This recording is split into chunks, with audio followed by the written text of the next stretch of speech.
Hi folks, I'm just going to run you through the way the siblings have been set up. A much better way to link the siblings in FrontOFFICE. So let's say, for example, alright, in this particular case, we have a situation where there are account numbers already captured for the learners. Now this doesn't have to be the case, but let's just work with this as it is for the time being. The way it's going to link the siblings is actually through the family code. All right, but you can have a different account number to family code. You tend to find that the account number is the family code. However, it is separate because it is possible that you have I mean, every single permutation or scenario we've seen is possible. It reminds me of that little ditty on YouTube. I once sent a link out to all of you about I am my own grandpa, it's called, and basically goes to show how you could tangle a family up in such a way as to become your own grandfather. It's quite funny, but in any sense, the point is that you can get situations possibly where the account numbers for 3 learners may be the same because one person sponsors them, but 2 of them may be siblings and 1 of them may not. So 2 of them would share the same family code and 1 wouldn't, but all 3 would share the same account number. Anyway, let's and the converse is true as well. But all right, let's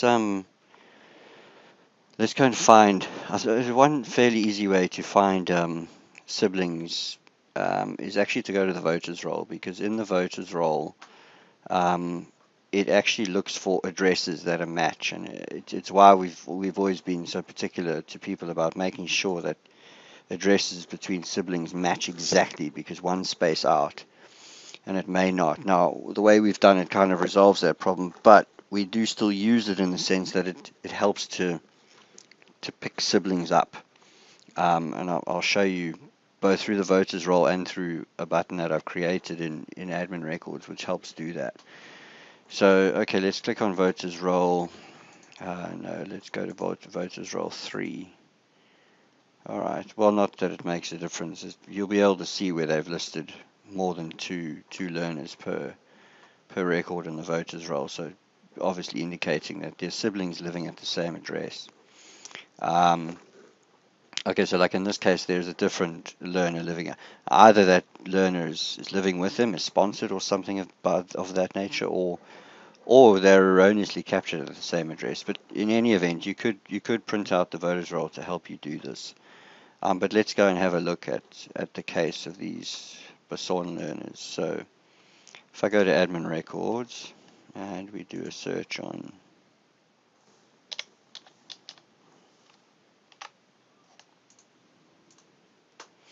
okay, that wasn't one of them. It was these 2. Okay, so let's just say right. Okay, let's say that neither of them have got family codes yet. Okay. We'll go back to the first one. Now, in this sense, you want to add the other child as a sibling. So what you can do is you can check this. You can use this check possible siblings button. And what FrontOFFICE will do is go and find other learners that are at that matching address. So as I said, this is a good way to find the learners first off. And so you can go and tell it. Now, what you want to do in this case is to say, okay, that's the account number, but it works through family number. So let's copy that and put that in there. So this is now the brother or sister of this child. Okay, so then I click match sibling and I click OK. And you'll see that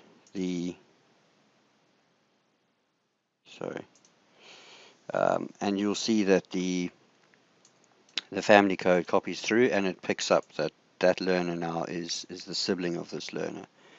And similarly, if you go to the other learner now, it picks up that brother or sister is there as well. That's the sibling of this learner. Now, there is, if you do happen to have a whole set of account numbers captured, if you don't have any account numbers captured, then you can begin as you go along to start capturing family codes.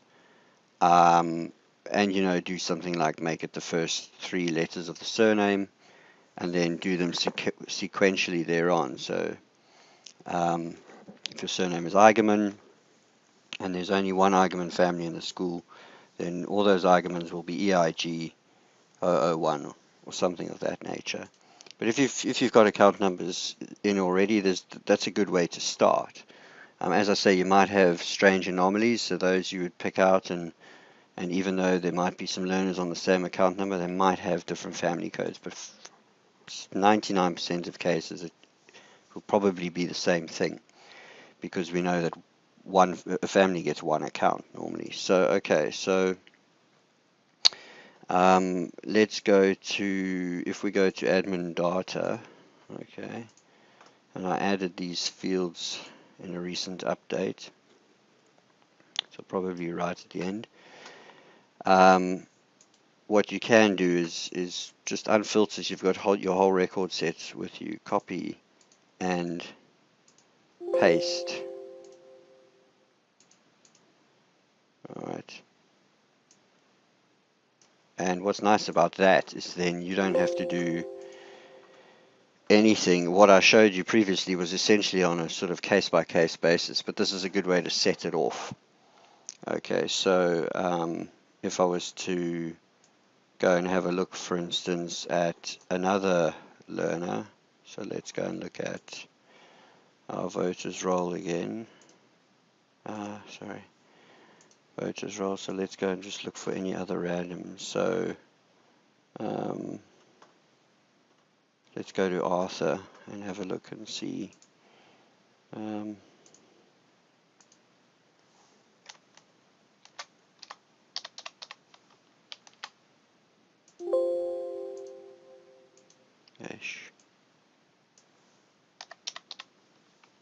Not author, Arthur. Okay, so we've got, beg your pardon, two Arthurs there. So if we go to sibling, you can see it's picked up the sibling already, just like that.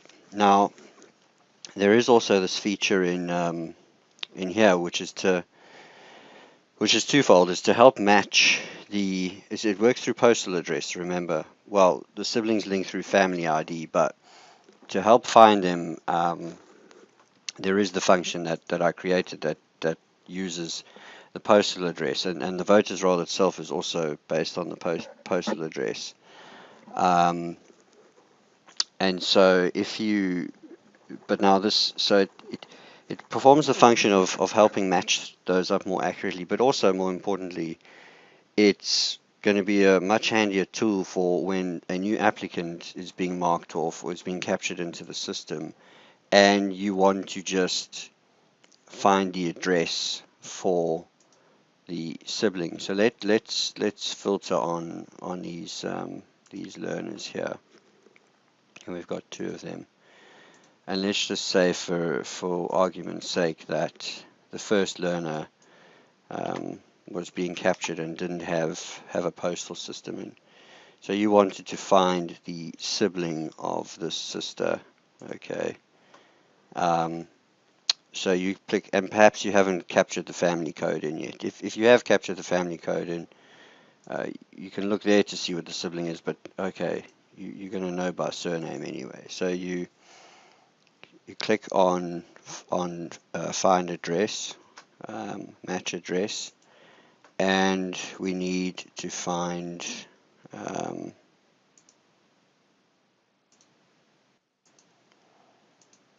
Arthur.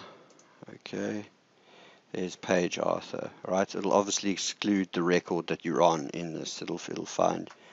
So what we can do is click match address and say okay, and it'll pull that learner's address, the sibling's address, postal address through automatically.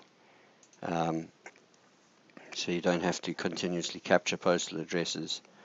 I think in this case it actually does do the, so we can actually test it. So it actually does do the street address as well. So if we just put in some dummy data here, okay, these blanks that these, I'm going to show you now how to get rid of them now. They really, it's unnecessary to have them, but anyway.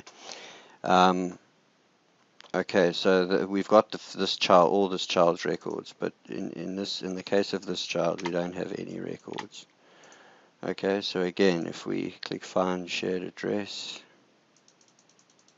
and we go to this learner, we say OK, and it brings the addresses through.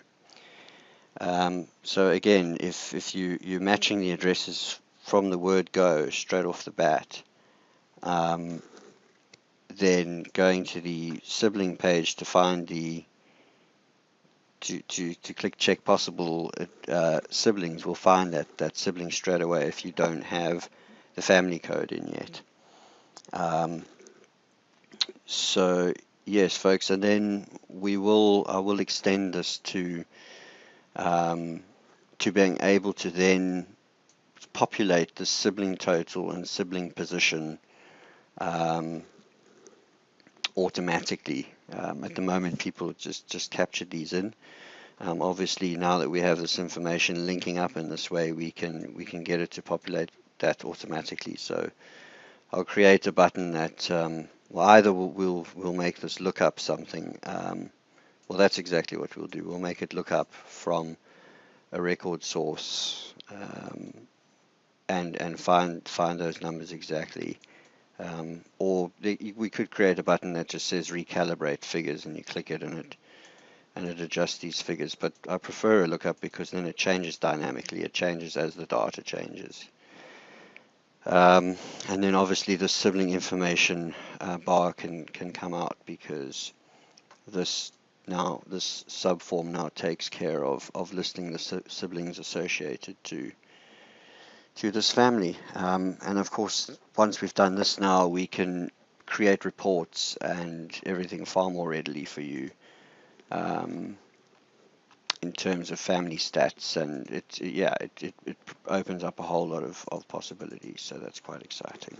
That concludes the beginner's tutorial on sibling information.